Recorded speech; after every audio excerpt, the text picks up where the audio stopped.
When looking for the king of podcasts, you're at the wrong channel. Well, excuse me! Looking for good ideas for life? You're far from good hands. Hey, bud, what's your problem? If you think the listener is always right, you're far from the right place. Out of order! Even in the future, nothing works! Hosted by a Northeasterner by birth, but a rebel by choice. Are you threatening me? If you want a host that floats between love and madness, and we know the night is always gonna be here anyway.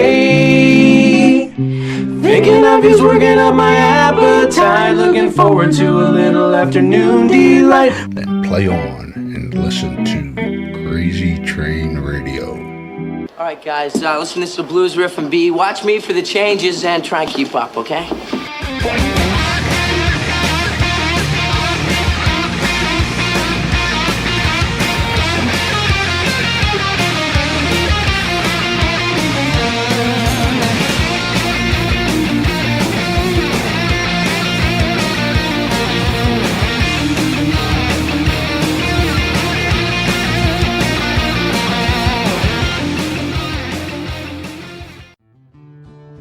Warning, creators of this game do understand the subject matter may be offensive to some, but they do honor the families and people that have been affected by these real-life tragedies that these individuals have caused.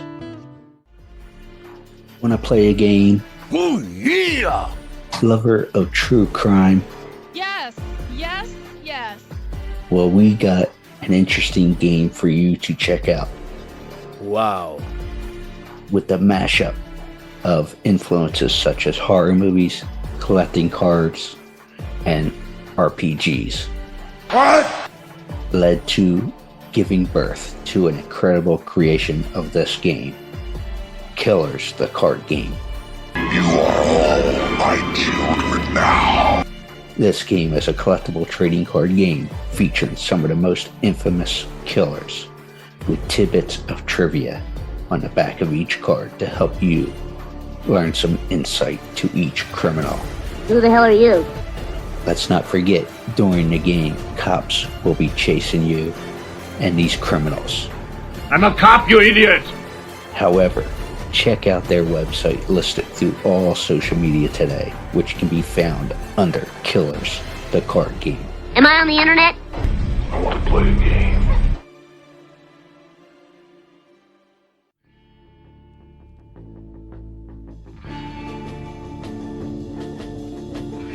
Hi, I'm Steaphen Fick, and you're listening to Crazy Train Radio.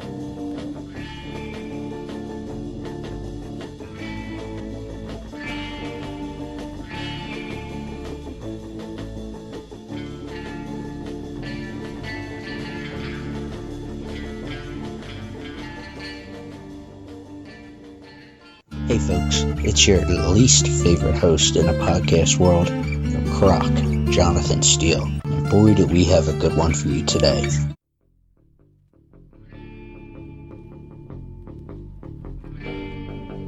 Ladies and gentlemen, boys and girls, children of all ages, I do, as we get started, have to give an assist to Mr. Anthony DeLonges. And I'll tell the story in a second, but he has hooked me up with another guest.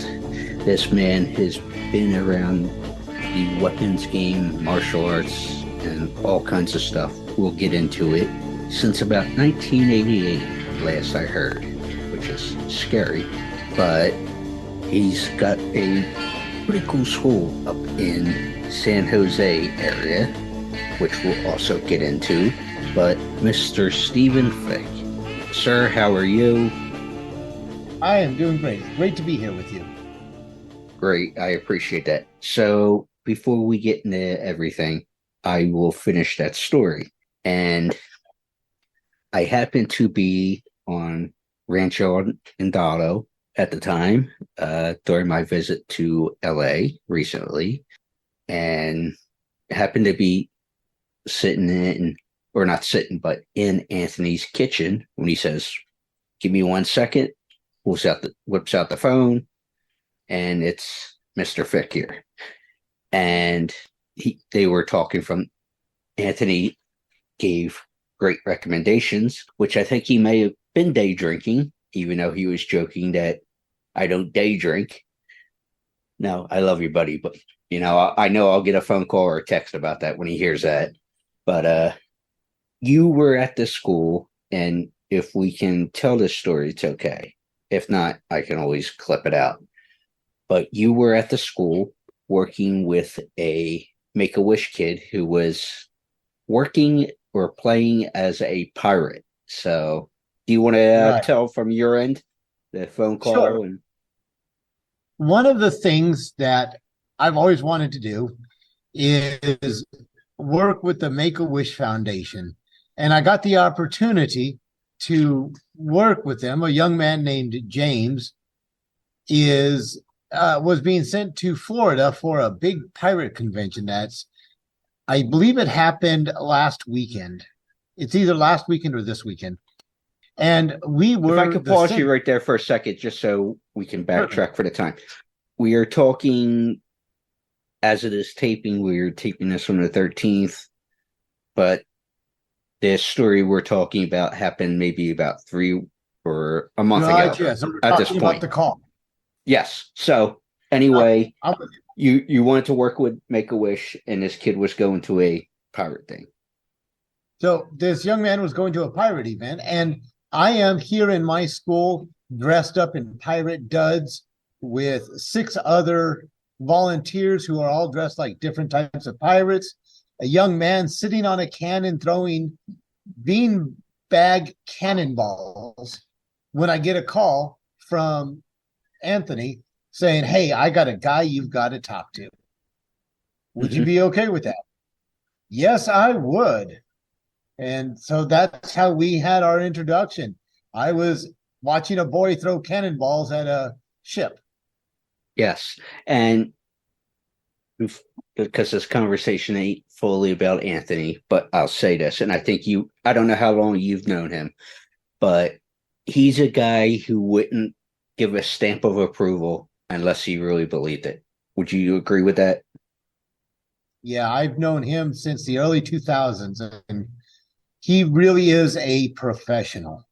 Yeah. So, but love you, buddy, and can't wait to come back out to the ranch sooner rather than later, which looks like might work on my end, but that's a whole nother conversation for a different time. So you have this school, the Davenriche European Martial Arts School. You opened the school in 2000, and we're going to intermix. It's very low key here. I might even break this out. Got a little bottle of whiskey because I keep things loose. Yes, and this was actually going to be cracked open for Anthony's birthday, but hence he don't day drink, but that's a whole nother conversation. We'll have to wait until we get back to the ranch there. So you opened a school in 2000, but I mentioned in the introduction that you've been around the game for several years, I'll say. Yes. So since you got your first introduction in 88 at a Renaissance fair, if I heard that correctly, because we know everything on the internet is true, but you got into the game in 89. So. Right. So I went to a Renaissance fair in 88. My dad found a flyer for a Renaissance fair in San Luis Obispo, told me about it, and I was a total nerd reading D&D books, Dragonlance books, and then my dad found this, and I realized that I could wear a sword. So I was all hyped up for that, and talked my way into the Renaissance fair, made a deal with a food booth vendor. I guarded his booth, and he fed me all weekend. It was a fantastic agreement on my side anyways. What was the food? What was the style food? Do you remember?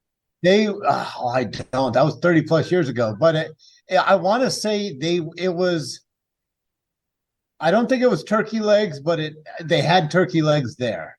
Okay, so not the Disney turkey legs, correct? No, big old turkey legs for walking. You see people at Renaissance fairs walking around munching on turkey legs. Beautiful. So I did that, but then the next year I was invited into a fight. They put me in a suit of armor that didn't fit me, gave me a sword that was too heavy for me. My friend went into the fight first.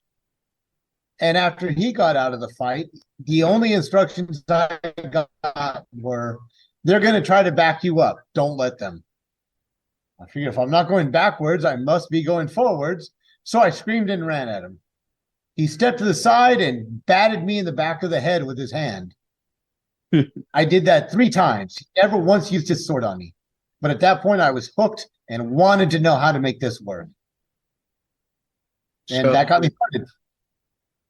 So with that being said, what was the discipline that you, because there's like martial arts, which I would say work with swords and stuff, and you work with a couple different disciplines, is a discipline. You work with longswords, rapiers, side swords, Viking weapons, and others at your school. But what was the first discipline that you took to when you started there in '89?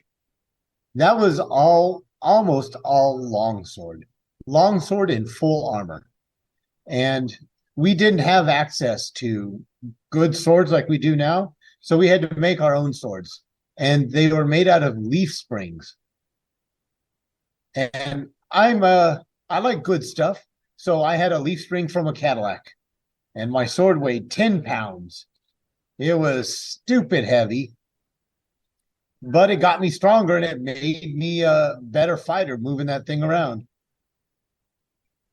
Absolutely. And if I remember hearing this correct, because like I said earlier, everything on the internet is true. But that's what my kid always said. But you got the name for the school from the same Renaissance fair, correct? Right. The group that I was a member of. When you go to Renaissance fairs and you're a part of a group, you get a I never been to one, so that's why I'm. The character name that I was given was Davenriche, just Davenriche.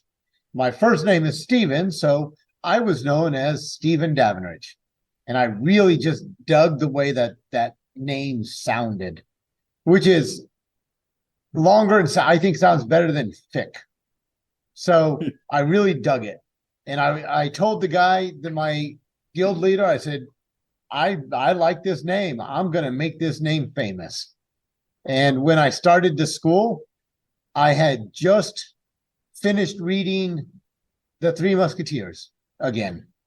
And I was hyped on Alexander Dumas, and I wanted a name as close to Dumas as I could get. So I chose Davenriche European Martial Arts School so I could have the acronym Dumas, like Dumas. Mm-hmm. And that's where it came from. Totally makes sense.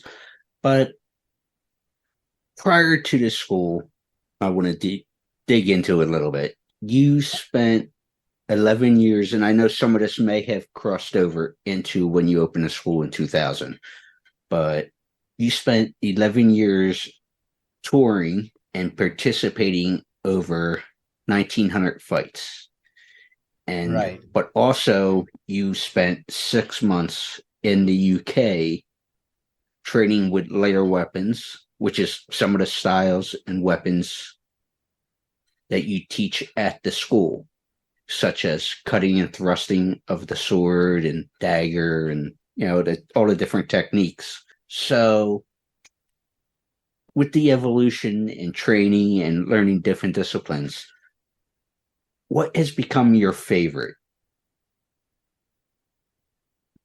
I think one of my favorites is actually tomahawk and knife. And what is that? So if you think of pirate fighting, you've got a cutlass, a short pirate sword, or you can fight with a knife and a tomahawk. And a tomahawk is a small handheld axe. It was also used on board ship. It called a tomahawk or a boarding axe. And when we fight with the tomahawk and knife, it allows us to, I get in close and I let my inner fighter out. Whereas when I'm doing longsword or rapier or sword and shield, the length of the weapons keep us separated. But tomahawk and knife lets me get up close and personal and touch someone. And with that being said, the over 1,900 fights and the different tournaments and things you've participated in, from what I understand, and I believe you told me this in one of our first email interactions, because we connected via text at first when I was coming down the mountain of Rancho. And you have been a part of battle reenactments in Europe and fighting at castles and stuff, and done different styles. So how would you say from that perspective, whether it be at castles or doing reenactments in Europe, differ from here in the States? Because people do reenactments of like Civil War and different things that are known to here in the States. So what do you notice about, or what would you say is different about the European style and such? The primary difference is between the reenactments in Europe and the reenactments here is our healthcare system. Because of the... Is this the nose story I've heard? Yeah. Okay, yeah. but... And so when you're out there on the field, because they have universal health care, they get away with a lot more. Whereas here, we don't. Not only do we have less health care, the insurance companies are litigious. And so there's so many things that we can't do here. When there are reenactments done here, like the Civil War reenactments, they're almost always done at a great distance by musket or cannon. You do have some people get in close and do some clanging of swords, but very little. Over there, you get up close and you're in the lines and you're fighting nose to nose with people with all sorts of different weapons. I was in one fight in 2015 in France, fighting 3 people in front of me because I was in line. And as I was getting ready to hit somebody in the head, this spear came out of the side. And just as I lifted my arm, right under the armpit. Like, fair enough. That would kill me if that was a sharp sword. So I'm going to lay down now. Mm-hmm. We can't do those kinds of things here.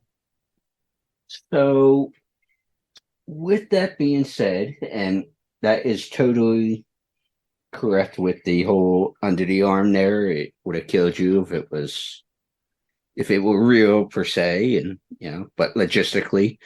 But to finish off the nose story, is this, if I remember this correctly, you had Would you like me to tell it?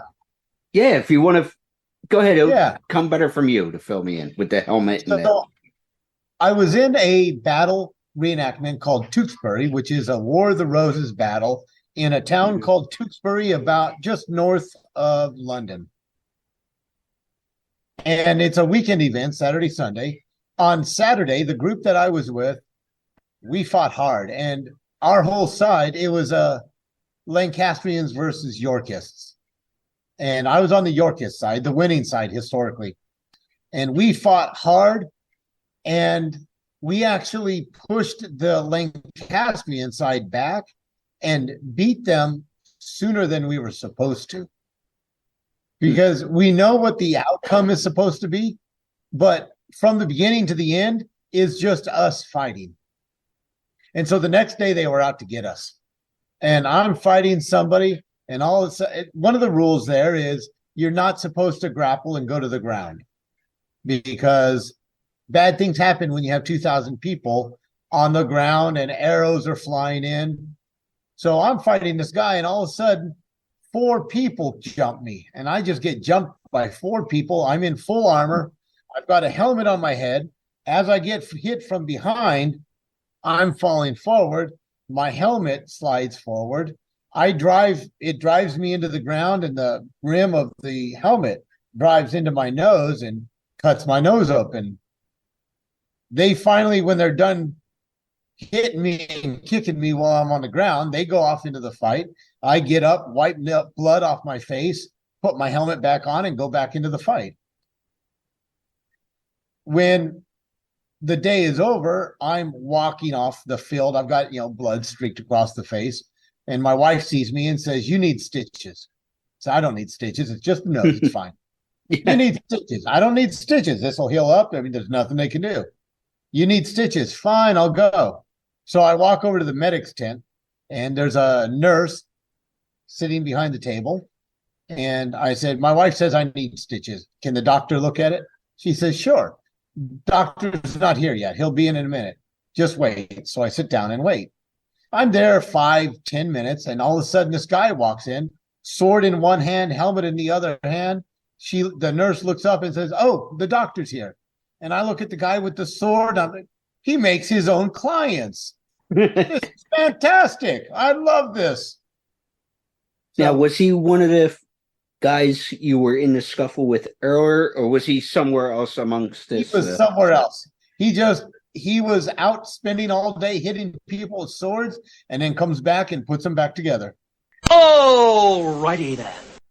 Beautiful. There's nothing I could say there with that story, but beautiful. But you spent 25 years in tournament fighting and these different battles and things, as I've mentioned. But you retired from that in 2013 to focus on teaching and consulting for theatrical combat and choreography and all that.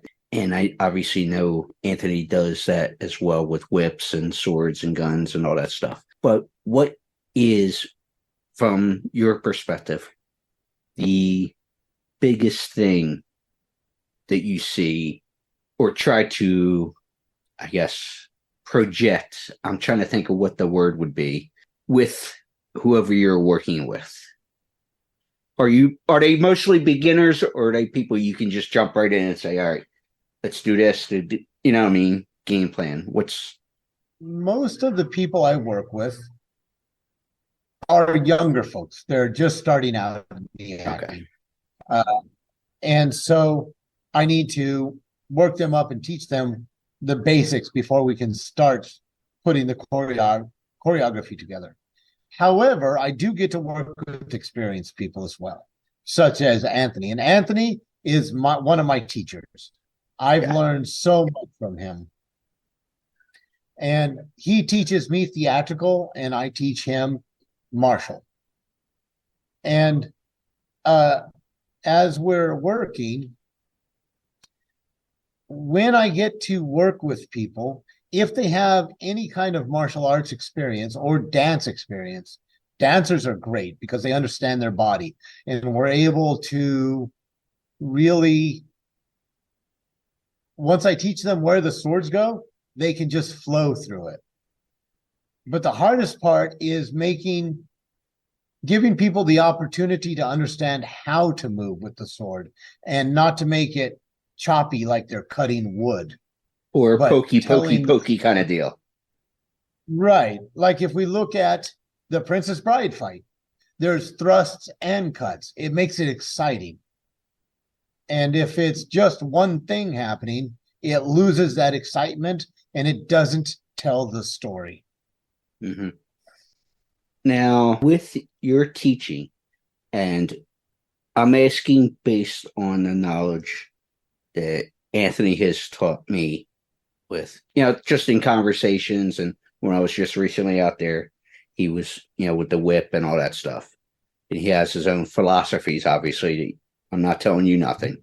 But with your teaching, no matter the discipline at your school, would you agree that there's 8 different outlets or directions that you would give in terms of fighting with the swords?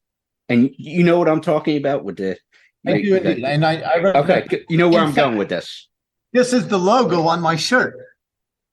There's our 8. I love that. So this is my school logo, and there's our 8 patterns. The same thing. Whether it's sword or feet or intention, I work on those patterns. Yes. So with that being said, when you are educating, whether it's the beginners or young actors or whatever the case is, or students who come into the school,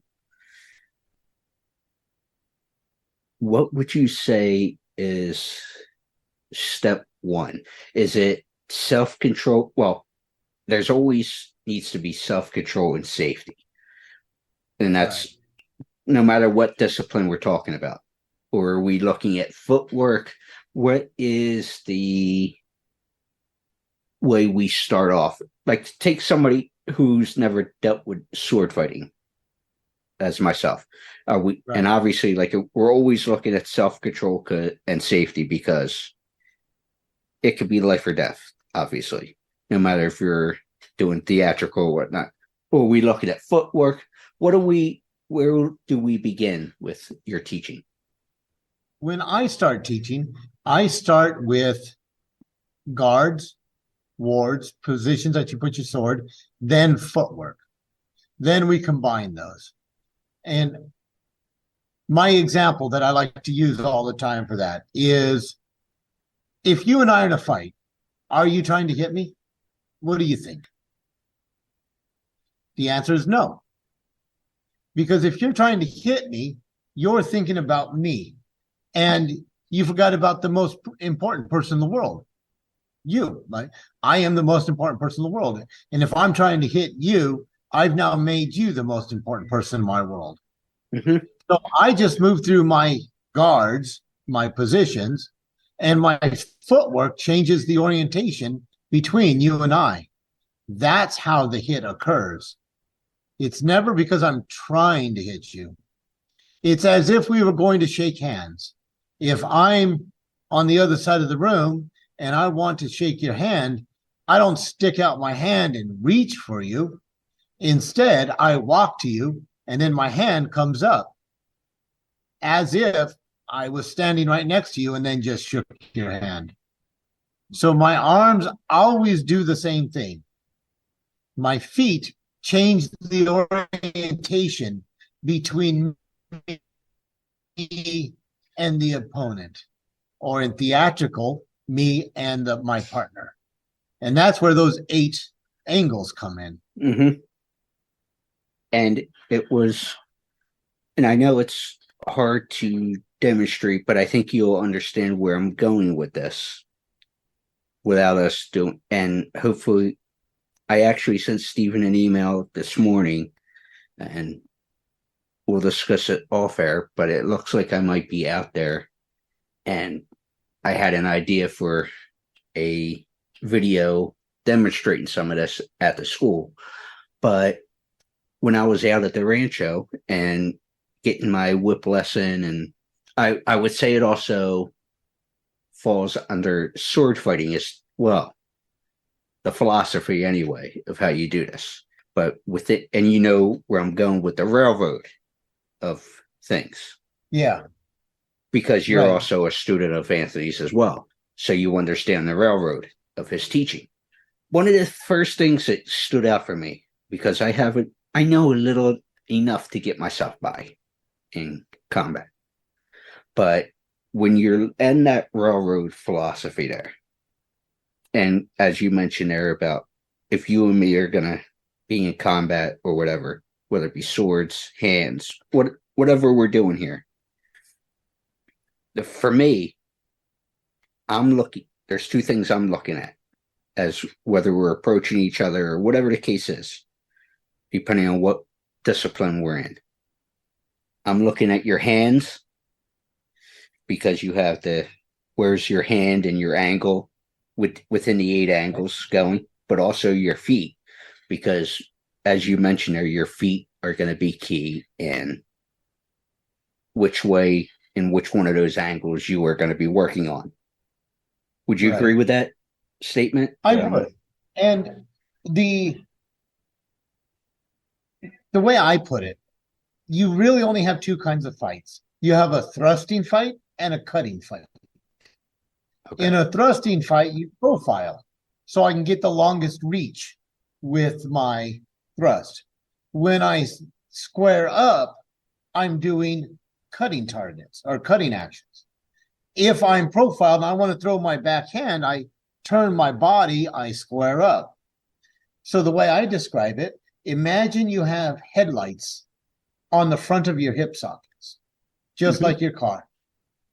You can't see what's in front of you until you have completely committed your car to that curve. I can't hit anything in front of me with my full energy until I've completely committed my center or my power in line with that target. So the railroads are as if I have headlights and I'm pointing my body at the target, so I get all of my energy moving to the place I want it to go. Exactly. And with that being said, I believe it was Bruce Lee that said it. And I can't think of the exact quote, but the thought behind the quote was, because and folks, I apologize, I'm all over the place here. I just want to make sure I cover all my bases. But the quote was talking about there are ribbons of truth and connections throughout all disciplines. Yeah. Would you say, how would you describe that? Because obviously you've learned multiple disciplines, and at the school, which, by the way, Davenriche European Martial Arts School is one of the oldest historic European martial arts schools in the States. They focus on Italian and English martial arts systems, as well as things for theatrical violence as well. But going back to Bruce Lee's thought process about the ribbons of truth and connections, would you agree with that thought set, or mindset, I should say? Because there's, from what I know and things I have learned so far, there is different philosophies, but they all lead to the same goal, I would think, at the end of the line. Does that make sense? Right. Yes. So what I tell my guys here is we are a principle-based school, a concept-based school. If you look at all the martial arts throughout the world and you take away the techniques, the concepts and the principles are similar. And that's what I was trying to get to when I was asking the question. Thank you for wording it better. Once you understand the principles, you can use any tool, because whatever's in my hands or my bare hands are my tools. This is my weapon. My principles and my concepts sharpen my weapon to allow me to use any tools. And as I develop my understanding of these concepts, we are all on the path. Imagine we're climbing up a mountain. Our goal is the apex of that mountain. We're all in different places on that path, but we're all on the same path. Because a martial art is a martial art is a martial art, as long as it's a true martial art and not, a chi master. Well, with that being said, a martial art is a martial art is a martial art, as you put it there. What would you say is beneficial to adding to one's skill set? And the reason I ask that is there are some folks who go with, this is what works, this is end all be all. Let's say Taekwondo or working with a whip or a particular swords skill set or whatever the case is. But I am of a belief, and this ain't about me, folks, that the more skill sets you have, there are more things from your back pocket you can pull from, whether it's theater work or tournaments like you've done all over the world or whatever the case is. What are your thoughts on adding to one skill set? So 2 plus 2 is 4. 1 plus 3 is 4. 5 minus 1 is 4. There's lots of ways to get to the same answer. And no one way is the only way. A fight, regardless of what you're fighting with, is simply a physical conversation. If you and I are in a fight on the street, it's a conversation between you and I. If we're doing this theatrically, it's a conversation between you and I for the audience. But we have to understand the rules of the conversation and the situation that we're in. And having multiple systems or multiple styles that you understand, not necessarily that you're master at, that helps, but that's not required. But understanding the concepts of these systems means that you can answer a question. I teach and I work in a Socratic method, meaning if you and I are in a fight, I'm going to ask you a question, and that question is going to be an attack. And I need to see how you respond to my question to tell me what my next question is going to be, to tell me how you respond to that for what my next question is going to be, until one of us is unable to give a correct answer. And there's the end of our fight. And I would say with that is, in the way you describe that, would be a physical form of the mental chess game. And what I mean by that is, as you just described, depending on the question you throw at me, whether it's a right jab or it's a thrust with your sword or whatever discipline we're going with, it's both physical, but yet it's that mental chess game that you're talking about and doing the dance that we do. So, and just like in chess, if you are in the back, you're too late. You have to be in the and then. Exactly.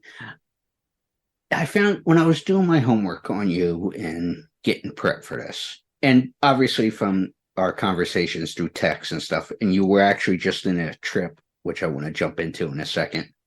What countries did you fight in? I said you've been over in Europe and all over the place. And, well, you know what? I'll start there. Where are some of the countries you've participated in tournaments and fought and different things at? Because, and we'll go from there. I have fought in U.S., Canada, Mexico, England, Scotland, Wales, France, Australia, and New Zealand. And I've traveled to close to 25 countries. Nice. Now, the reason I said we'll continue on that thought process is because I don't want to hit you with 75 questions at once. Now, in a previous conversation that I heard, was listened to just to get a vibe for you, because like I said, our exchanges were either text or email and such. So I just wanted to get a good vibe on you, which obviously I got now, but with that other conversation I was listening to. But you said, and I found it entertaining, that you met your wife, and I'm throwing back to the beginning of this, at a Renaissance fair, and you said you retired for 6 months for you guys to travel over Europe. Was this for different tournaments and Renaissance fairs when you guys went overseas? What's this story behind that? Because I found that interesting. So I actually met my wife at a Renaissance fair and chased her for 5 years. until finally, I guess she got tired and said, okay. Then we got married at a Renaissance fair and went over to have our honeymoon in Scotland and met several people there. Then in 1999, we got married in 98, did 2 weeks in Scotland for our honeymoon. And then in 1999, we retired. We figured we'd take our time when we're young and able to climb all the castle walls and do all of that to go explore and then come back and work and start a family. And so we went over there for 6 months, June to December. We spent 5 months in the UK, traveling between Scotland, England, and France, or Scotland, England, and Wales. I would compete in every tournament I could get into and every reenactment I could do. And at the same time, I was studying with a maestro there in Edinburgh because I went over to find a master. Would that be Paul MacDonald? That is Paul MacDonald. And I went over to hone my skills with somebody who I knew was better than me. And we spent 5 months there in the UK, and then we spent a month in Europe, traveling through Northern Europe. When we got there, we bought a car. And so for 6 months, we just drove anywhere we wanted to go. Now, since you mentioned your maestro there, Paul MacDonald, which for our listeners who may not be familiar, he trained you in working with lighter weapons, whether it be the dagger and the sapa de filippo, and which I know you incorporate, and everything else like that. Would you say that was probably some of the most interesting training you've received during your career of doing this since '89? There was some really fun and educational fights. I got to fight with him in a castle courtyard. And I remember at one time we were fighting with side swords, spada de filo. I threw a cut at him. He countercut my sword, and it just knocked it right out of my hand. So I grabbed the sword by the blade and swung it at his head just to make him jump back so that I could get my sword again. And just learning how to deal with things in the moment. In that same fight, we were moving in the castle courtyard, and I stepped in between two cobblestones. So my foot went to an angle. But because I'd been working so much on footwork, I was able to maintain my balance until I could get out of that bad position. So we would do those kinds of fights. And then in reenactments, when I wasn't with him, but I was then training myself and fighting with anybody I could, I got to do a fighting retreat along the parapets of a castle wall in Wales, which is a whole different kind of fight when you're throwing up a barricade, fighting from behind the barricade with arquebus, muskets, firing over your shoulder. The side of my helmet was black from the gunpowder. Mm-hmm. It was amazing. Now, the final thing I want to bring up, and I found this interesting, because you mentioned earlier about growing up reading sci-fi and things like that. But as you grew up, I don't know how current it was, but I think it's part of our maturity that we grow. It's you become interested in something that I am always educating myself in, and that being history. And that's what my background's in, educational wise. So what led you to history? Because there's a lot of, I'm not into sci-fi per se, as far as reading and literature goes, but I know enough to know there's a lot of similarities there. When you read the stories and everything, you go back in history. But it was cool that your fascination of history grew because you've done things for the History Channel, such as Modern Marvels, and you've done some work with Mike Rowe on CNN.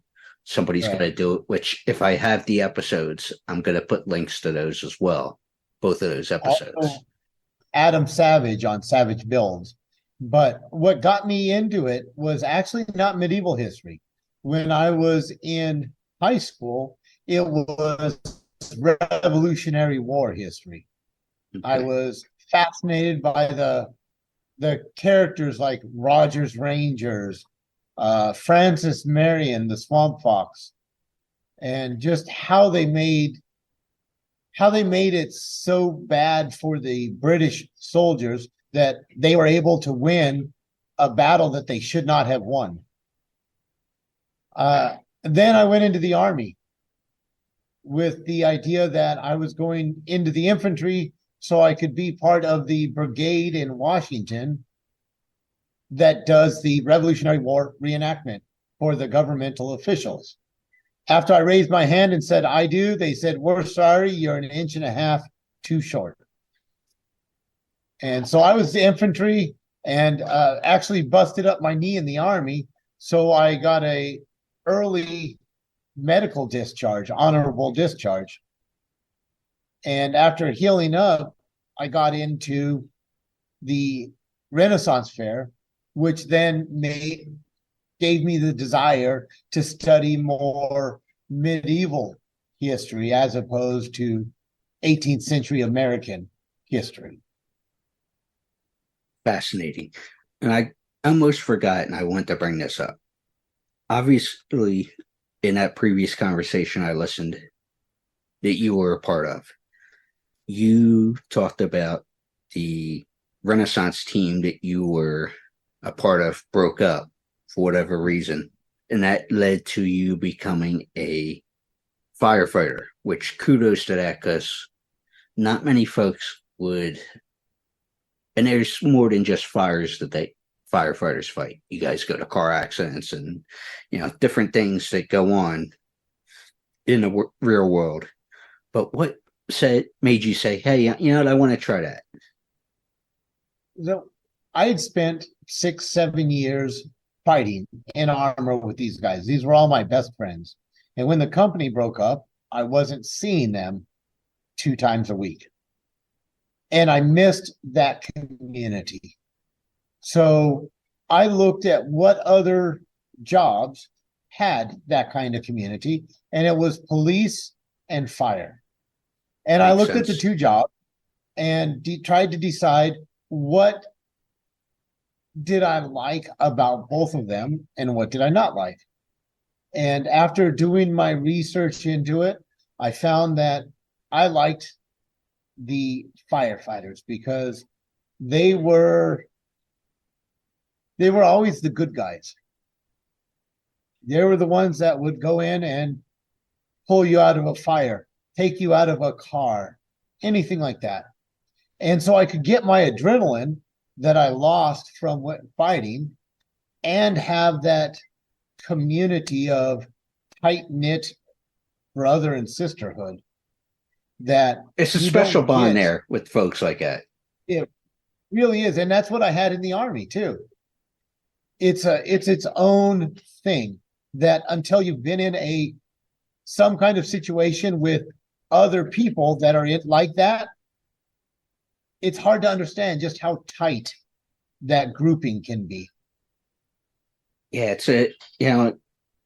when folks walk in a same path, whether it be police officers, firefighters, folks in the military, whatever the case is, because I know I've had conversations with friends who have been in some of them, or actually multiple phases of them. I know guys who went into the military, then became police officers, or whatever the case is. And we would sit, have a drink, because I like to sip on my whiskey or have a beer with them and whatnot. And I guess what led to what I do now. And just by wanting to ask questions and curiosity and everything. And obviously these folks wouldn't be together because some of them don't know each other. I mean, some do, but they all had a common answer with a lot of the things I would ask. You would not understand unless you lived it. You're not fighting for yourself. You're fighting for your buddy next to you. Yeah. When I was in the fire, I remember going into a house that was on fire. I was second man on the hose, and number 3 behind me fell through the floor because it was damaged from the fire. You know, when you are relying on other people for your safety, it develops a special bond. And after the company broke up and I went into fire, and then as I'm working, I moved up to the Bay Area to get married, and I was still training, and I was complaining to my wife about, I lost all my best friends because I didn't have my company that I fought with anymore. I wasn't actively working in the fire department. And basically, she said, you don't have your friends that you want? Well, stop whining and make them. And there's the origins of the school. I needed my friends, and they didn't exist, so I made it. So you mentioned your wife said, if you don't have those friends, go get them. So did you reconnect with folks from the original company when you started the school? I actually did not, because everybody had moved on, and they knew that I was doing this, but they were doing their own things. And so my first student is a man named Jonathan. He was the 14-year-old son of a friend of my wife's. He wanted to learn to fight, and he brought in one of his friends. And so this was all new people. And with the young men that came in, Jonathan has gone on to become a teacher of martial arts in Los Angeles and has been inducted into the National and International Martial Arts Hall of Fame. And the friend that he brought with him, John, is now my floor manager, and I'm training him to take over the school so that even when I'm gone, our tradition continues on. But in the other conversation that I was doing a little listening to and just getting that vibe from you, as I mentioned earlier, you mentioned that how many can say that folks were at your original wedding, but then at the renewal ceremony, and I say this is unique because of everything was done at a Renaissance fair, and it goes back to what I was saying as far as the community is big, but it's also a small community because of the interactions of folks. Right. I misunderstood the question. Yes. I have stayed in touch with people from that original company. I am still very good friends with the person that I had my very first armored fight with, him and his whole family. A man who just celebrated his 20th anniversary, I was his first fight when he turned 18. And so we've been able to maintain this communication and this friendship. And the biggest thing that's helped us do that is social media, because we're not able to go to the same events like we used to be able to. And final question for you before I give the floor to you to talk about the school and such. And I was thinking about this. You've been in the military, the fire department, and this style of community. And they are all similar, that there's a special bond between everybody. But I would assume they are different bonds too. So what would be the biggest differences within the tight-knit community, but are there similarities?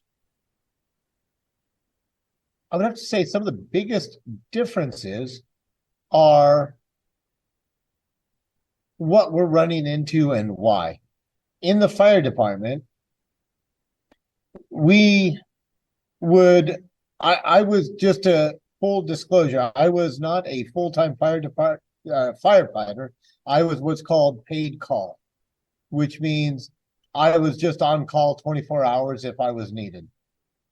And in the fire department, full-time lives together for 2 to 3 days a week and are on call all the time. In the armored company, we would get together once a month, twice a month to eat, drink, and fight. And then we'd go to Renaissance fairs and spend 3 days, 2.5, 3 days together, eating, drinking, and fighting. And so I think the biggest difference is that in the sword fighting community, our goal was to eat, drink, and fight, as opposed to the fire department, which was to be professional and go in and save people. So we were doing it for two different reasons. And it showed up in more of our community and our relationship, so that in the armored company, it would be more like being in the military, where you're living in the barracks and you're fighting and drinking with these guys all the time. And you still maintain that community even after you move out of the barracks, but it's not quite the same.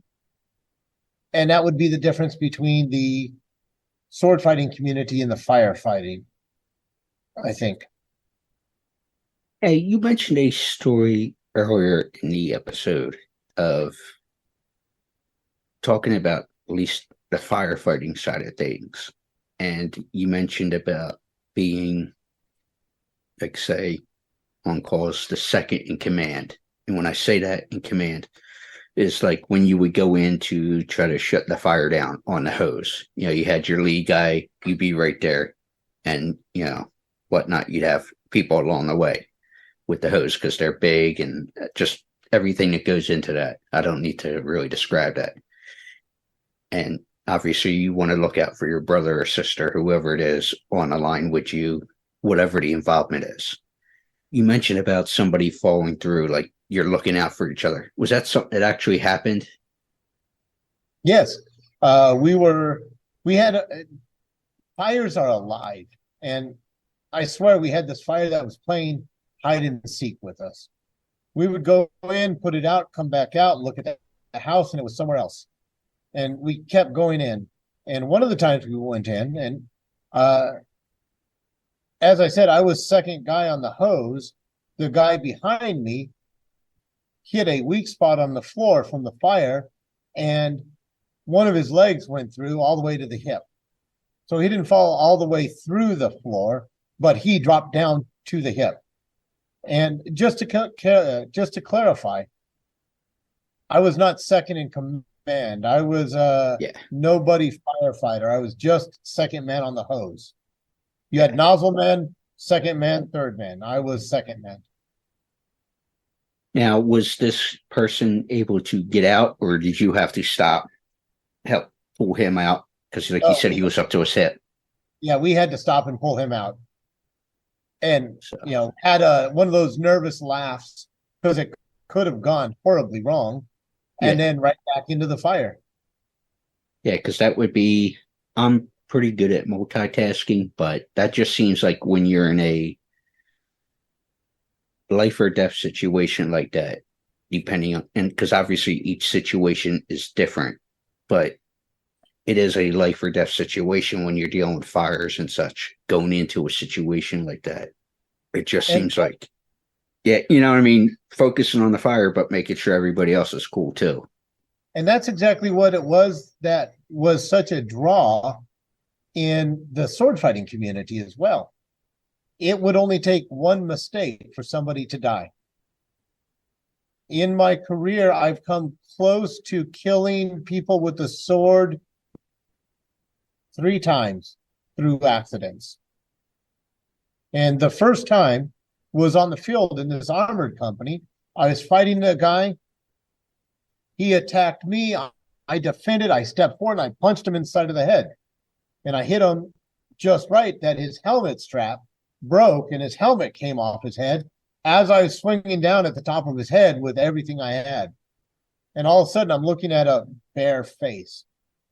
I was able to move my sword off to the side and just hit him on the shoulder, not the head. So I didn't kill him.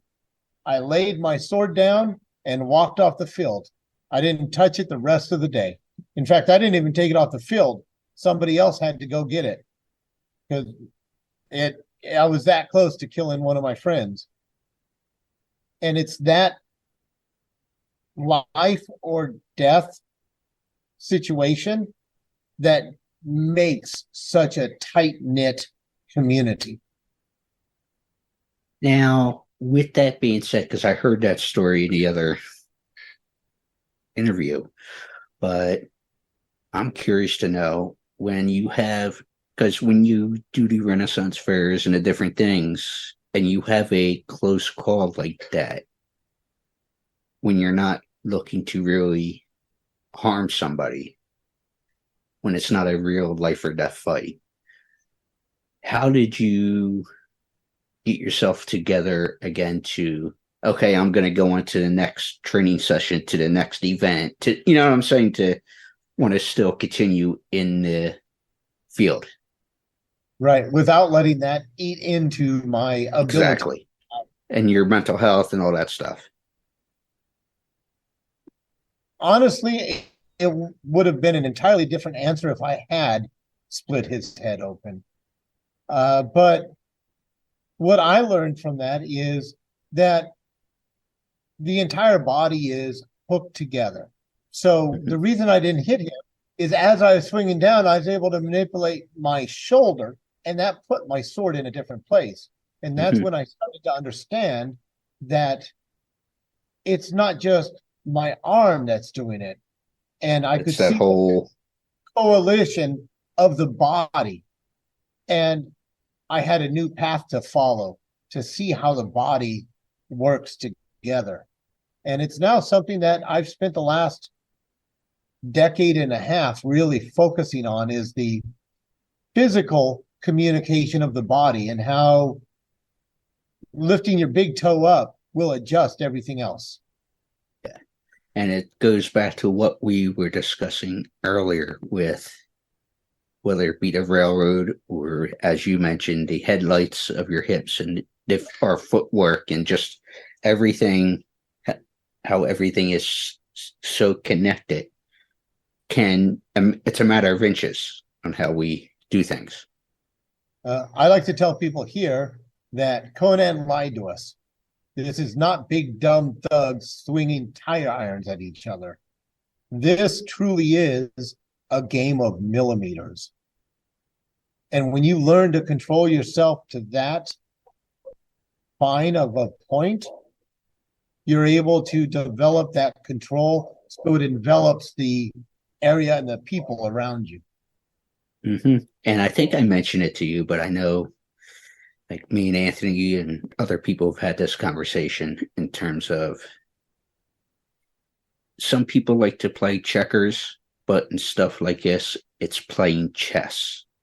Because where you were 3 to 4 steps ahead mentally, no matter the discipline you're involved with, because of the inches and millimeters that you're playing with. Yes.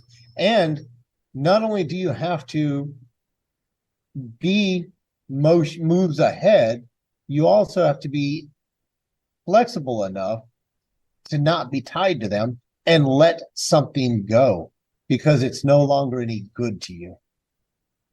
And that's a hard thing to do, to not be focused on your own end game, that when there's another bit of information or action thrown in, that you can shift on the fly. Mm-hmm. So the school, as we mentioned, is based in San Jose. And if folks wish to check out the school, and I'll post links, etc., how would you describe it best for the school?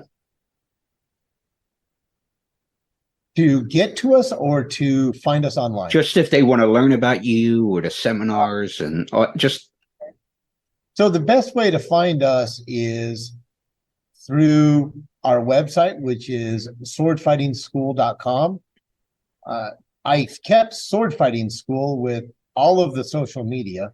So Instagram/Sword Fighting School, YouTube.com/Sword Fighting School.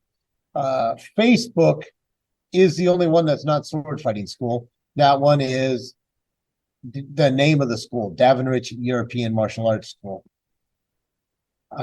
So if you look up Sword Fighting School, one word, you'll find us.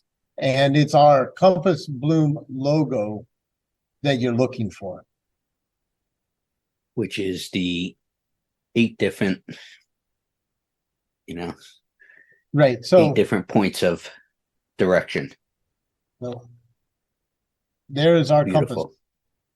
Yes. So I know we were talking about a potential visit and stuff, and I will talk to you about that off air. But Mr. Fick, thank you so much for the time, and we will be discussing some video and different aspects we've been talking about doing at the school. It has been my pleasure, and I'm so glad that Anthony introduced us. Absolutely, yeah. And like I said earlier in this, he does not make recommendations easily in connecting people. He's a professional who I'm proud to call my friend and my teacher. Yes, a man of many hats. Yes, sir. It's been a real pleasure.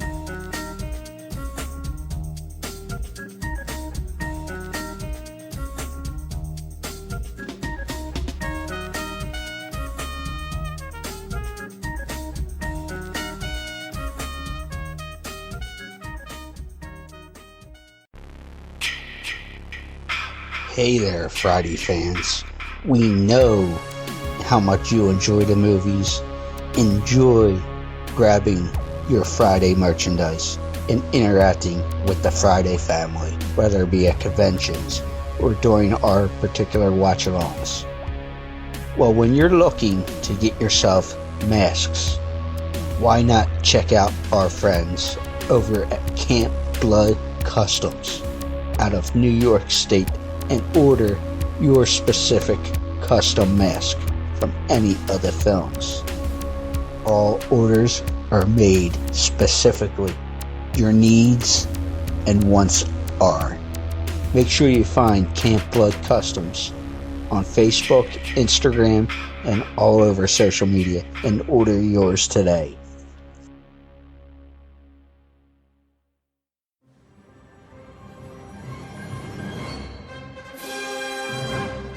Hi, this is Anthony DeLongis, and you're listening to Crazy Train Radio.